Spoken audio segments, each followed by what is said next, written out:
So if the astrology for July was that of timeline shifting, then August is almost like existing in this state of infancy, which has a lot of beauty to it because you think of being in that childlike state as a sense of awe and curiosity around this new this new timeline and this new space that we are now taking up. And so with August, we are starting on the first of the month with a traditional Gaelic festival. And this is one of the 8 Sabbaths of the pagan wheel of the year. And so it's the Imbolc festival, and it means in the belly. And so it kind of marks this halfway point between the winter solstice and then the spring equinox. I'm referring to those of you that are here in the Southern Hemisphere. And this is really symbolic of fertile earth and that awakening beneath the wintry soil. And so we're anticipating this new life. And that kind of ties into the state of like navigating August in this almost infant like state. And then starting with Imbolc and, looking towards spring when the seasons are going to shift and we're going to see the rebirth from the soil, from ourselves with the flowers and the fauna and our energy. Like spring does ignite this sense of being reborn, and we want to spring clean, we want to feel lighter and fresher. Like winter months is that season of hibernating, feeling weighed down, more grounded, slower pace. And that's how we are to move in the winter months. That's not a bad thing. And so with Imbolc, it does honor the Celtic goddess Bridget, and that's the goddess of fire and poetry. So traditionally, the day is marked with spring cleanings of homes or lighting fires or candles to kind of start to celebrate the return of this like fire sun and the warmth that's now coming back to the seasons. And that's marking the very beginning of August. July was almost like this collective awakening, and towards the end, we saw the lunar nodes shift signs into Leo and Aquarius. And so South Node now is in Leo, North Node in Aquarius. And Leo's energy is that of the heart, like it rules the heart. And Leo, in its truest essence, does things for the sake of pleasure and to create and to do things fueled by their own passions. On the flip side, the shadow traits of Leo is performative and does things for external validation and to be the center of attention and to be glorified and revered. And it's almost like this celebrity worship culture is like the shadow side of Leo. And so when the South Node shifts into this sign, it's almost like we want to put to rest the shadow traits of that sign. So the shadows of Leo's energy, and embody more of Leo's truth and lightness, and looking towards its opposing sign, Aquarius, which is that of the humanitarian and looks towards community and shared values and doing things for the greater good. So doing things for others, whereas the shadow of Leo is like doing things for the self, feeling validated purely for the self, being more self-centered and egotistical. And then Aquarius is that more of looking towards around what's going to benefit humanity, the environment, their communities, and thinking outside the box, thinking with more nuance, and taking a more unconventional approach to things, doing things a little differently. It's a very unique, kind of quirky, eccentric energy. When the nodes shift, it can redirect your path to the path that you're more destined to be on. And that can be unnerving, it can be unsettling, it can really upheave and uproot you, but it is for the greater good. And to mark this shift, we then go into eclipse season also in August. And our eclipses are when we have a new moon or a full moon, but they are interacting with these nodes. And so it's, instead of like a new moon, it is a new moon times 1,000. And it is, instead of just being a new beginning where you want to sow your seeds and set those intentions, it is almost like a reset, wiping the slate clean.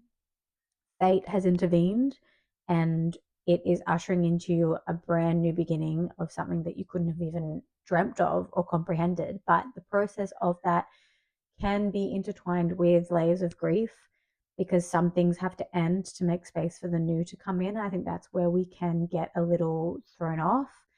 With eclipses, it's all about just trusting the process because there are things that are eclipsed from our knowing, and that's important just to recognize that we can't have all the answers. We just know just to take the next step and take that aligned action and just watch everything unfold and just trusting the process, and it's meant to happen that way.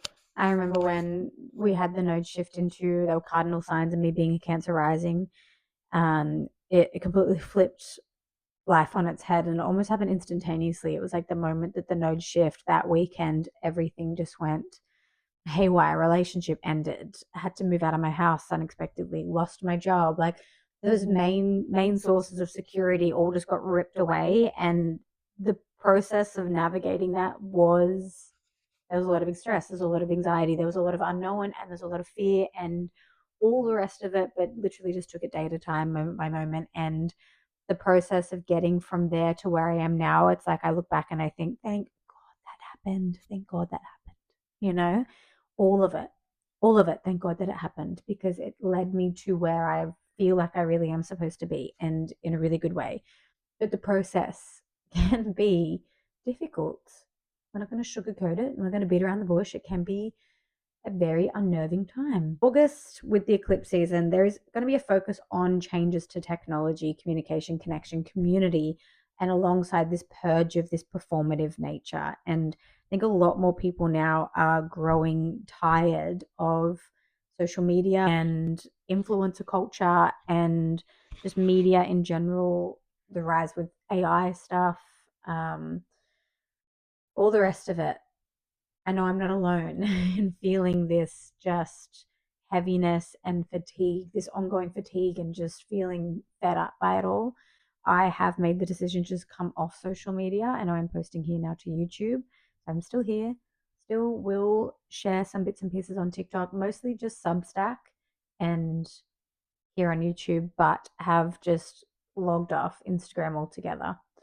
And it has been amazing. It's been beautiful. The thing that really allowed me to want to kind of come away altogether was when Instagram first was launched. There was you and your friends on there, and you would post whatever, and everything would just be displayed in chronological order, and you literally got to see what your friends were doing through pictures, and it was a really nice, beautiful, wholesome time. And then obviously, as it's evolved, and now it favors kind of paid ads and the meta, like the verified tick subscription, all the rest of it. And I found myself being on this app, seeing posts from people I didn't know, didn't follow, but because they were paid or sponsored posts. And I thought everything just feels like everywhere we look now, it just feels like we're being screamed at and marketed to and advertised to. And I'm just tired of it. And I want to come back to just the basics and living simply. And this kind of ties in with the shifts of the node, like moving away from, I guess, influencer culture and feeling more performative. Because whether you like it or not, like any post to social media has a level of performance to it. And that's not, again, a bad thing.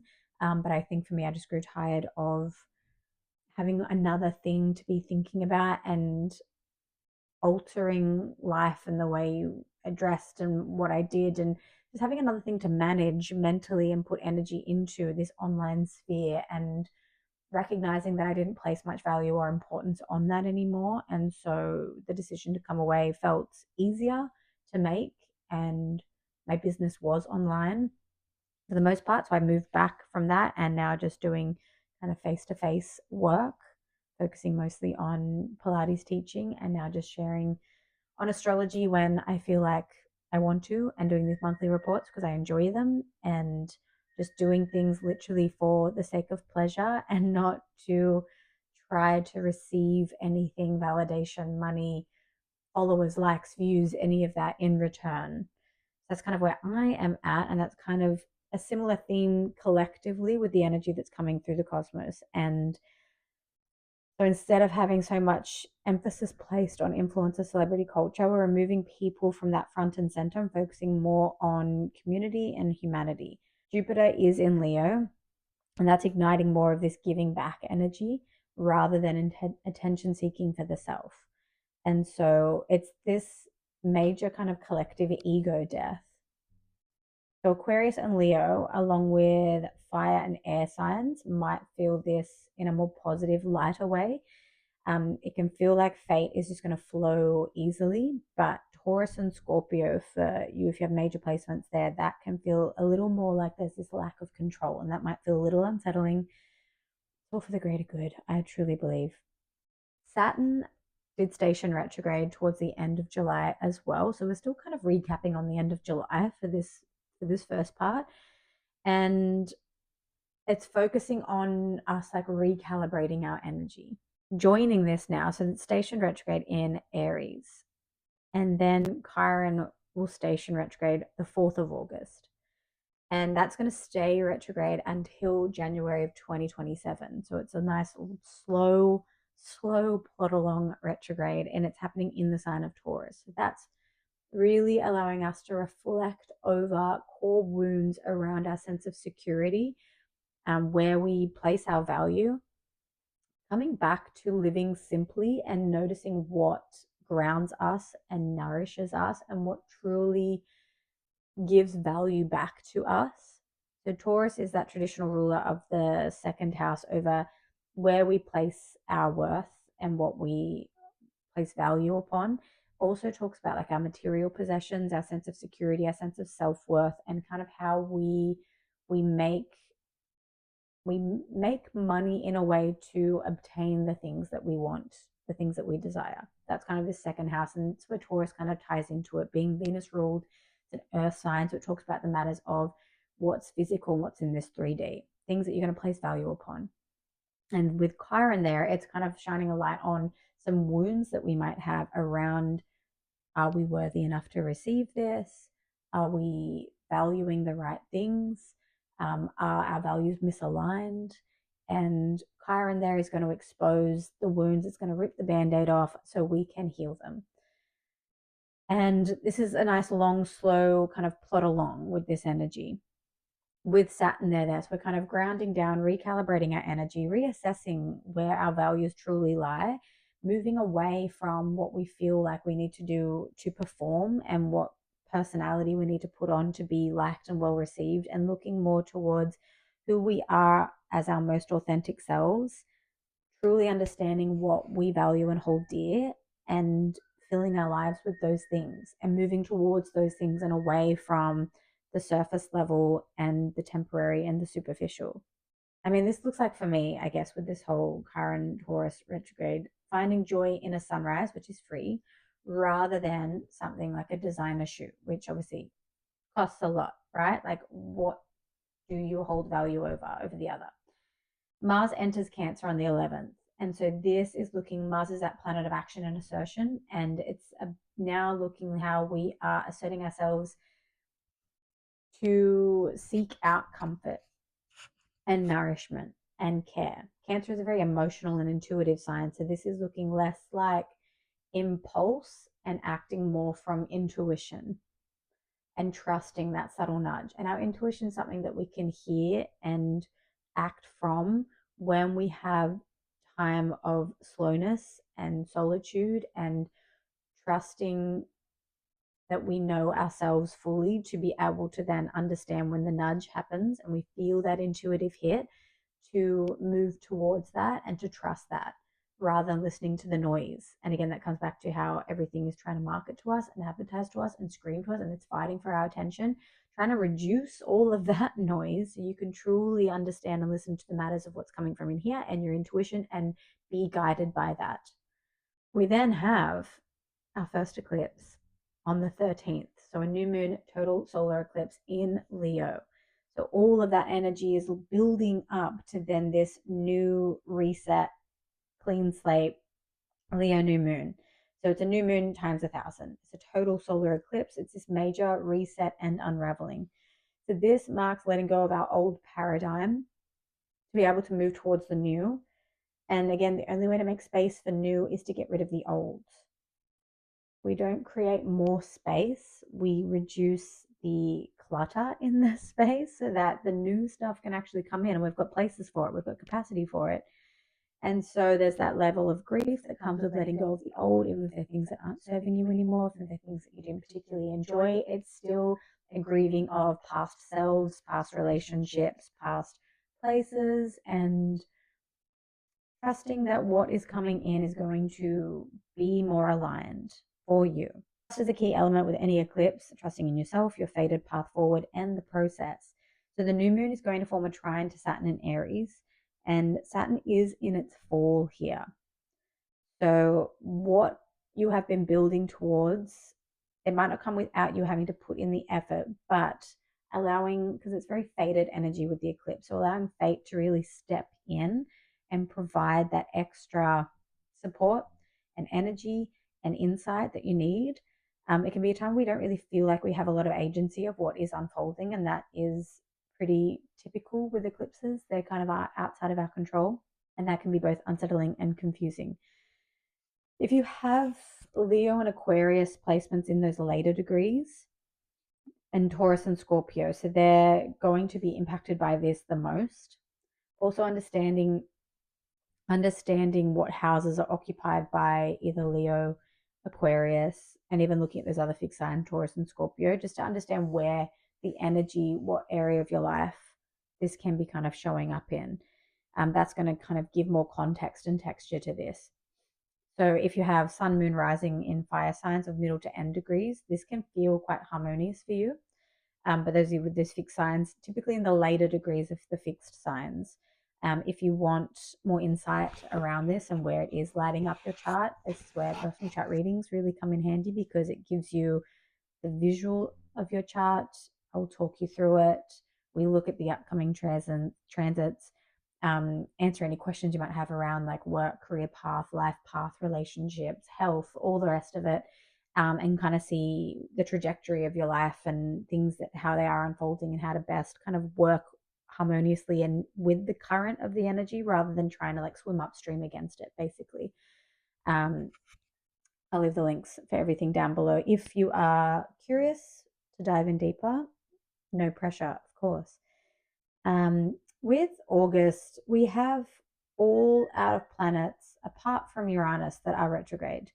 And that's calling us deeper to really reflect and transform. So it's a time to revisit any long-term goals, really reevaluate patterns and uncover any hidden truths. So again, coming back to our more authentic selves, that's a process. It's almost like when any new relationship takes place, we don't really know that person from the get-go. Like you've got to date that person, spend time with them, ask them questions, show interest, like take your time to allow this relationship to unfold and get to know that person. And likewise, do that with yourself, because we are constantly evolving and changing. And sometimes life just sweeps us up and we just go along for the ride. And then we kind of pause and think, who am I? Who am I? What am I doing?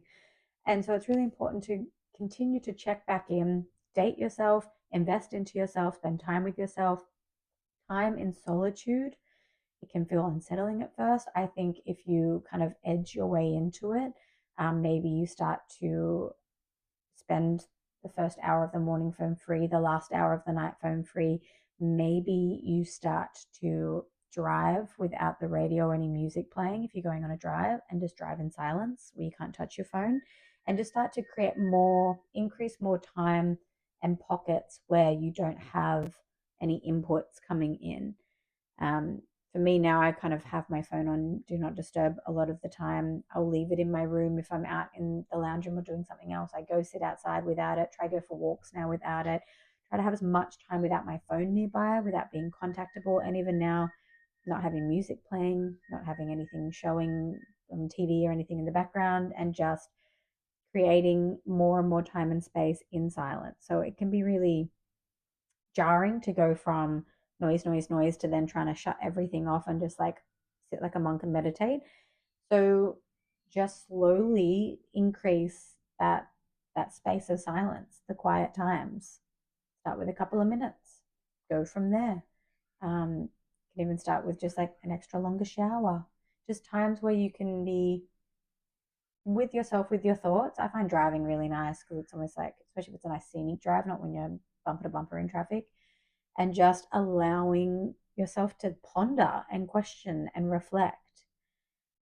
This is going to allow you, with all these retrogrades, inviting you to slow down. And slowing down allows you to actually notice any subtle shifts, gather more insights, realign. That's all needed for part of our growth, and just embracing the pause.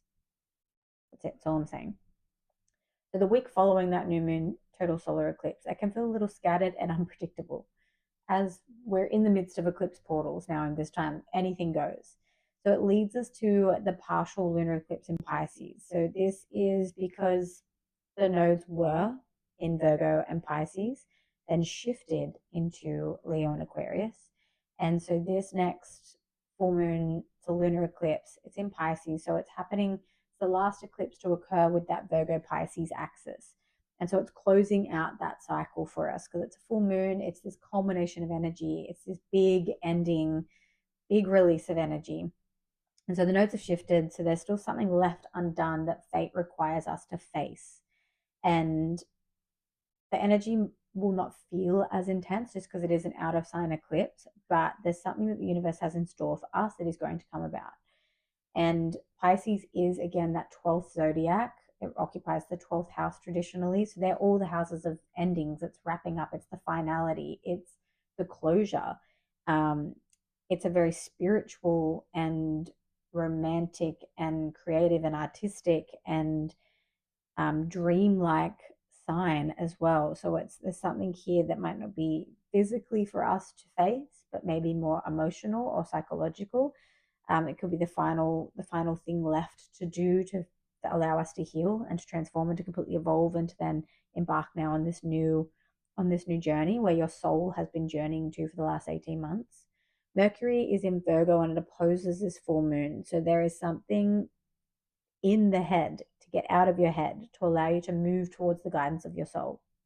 Less about logic, more about intuition and being guided by spirit, whether you're identify as being spiritual or not, guided by the unknown, just guided by your emotions more than rationalizing things, trusting in what's not seen and what's not in the 3D, and just embrace the intuitive messages, the support that feels faded. So it's a final pivot to allow us to dive headfirst into this new era, new timeline.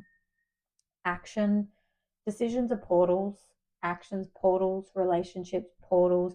All of these things allow us to kind of enter into a new portal and to shift timelines, ideally to show up differently. And this comes with facing old parts of ourselves, give them a big kiss goodbye, send them on their merry way, and enjoy the process of learning and unlearning as you continue to move on in this new space. The final pivot for us to fully dive in, to fully embrace. So disruptions are coming, and they're going to be caused primarily because there's a T-square with Uranus, the sun, and the moon here. And Uranus is already that planet that likes to shake things up and expect the unexpected. Eclipses are very expect the unexpected, and squares are more difficult transits to navigate. So there might be a little tension here towards the end of the month, but trust the process, or it's all about the journey, not the destination, is what I like to say. Virgo Pisces placements, you're going to be feeling this one the most. Special mention Gemini Sagittarius, so there's mutable signs. Might be more challenged by this. Again, challenges are there for us to overcome. That's what squares are there for. It's that tension to find the resolution, to overcome, to feel more accomplished, to get stronger, to learn and embrace the challenge, embrace the change. Cancer and Scorpio will feel this maybe more positively. It might be more harmonious. Taurus, Capricorn, this is something that might require your active participation in this to really kind of feel the full effects. August 31st, so wrapping up this month, we have Jupiter trine Saturn, and this can feel like a lifeline. There's a bit of turbulence throughout the month, but overall I do believe August is it's good. I mean, things are neither good nor bad. They just are. They just is. Saturn in its fall in Aries, it can feel like a bit of a block sometimes. And so if you think of where in your life you found Saturn in Aries blocking you, this can be the thing that's needed to shift so that you're allowed to build here. So it's like things that you might have attempted in the past have just felt like you haven't really given it your all. You've kind of floundering around, maybe a little half-assed. This can kind of be the moment where you gain clarity and you can kind of you get that extra second win and you finally see it through. So this can look like the dissolving of limiting beliefs, a sudden boost in confidence, and support through others. And that's because Jupiter and Leo. Thank you, Jupiter and Leo. This is a time of optimism and growth of your authenticity. So I think August overall, the month starts with us celebrating in bulk that the fertility that's coming through the wintry grounds when spring will bloom. We're at that halfway point now, edging towards warmer times. And we're going to celebrate, we're going to honor, maybe we're going to do a little spring cleaning, we're going to light a candle, we're going to honor the goddess Bridget. And then with all the retrogrades, we are deep in reflective mode, but also curious because things are a little unknown and it's exciting.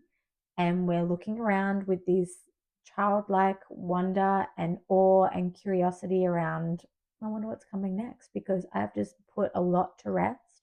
I've left a lot behind in July and I'm excited to see what is unfolding in August. And then we kind of hit the eclipses and we're a little bit like, what is going on?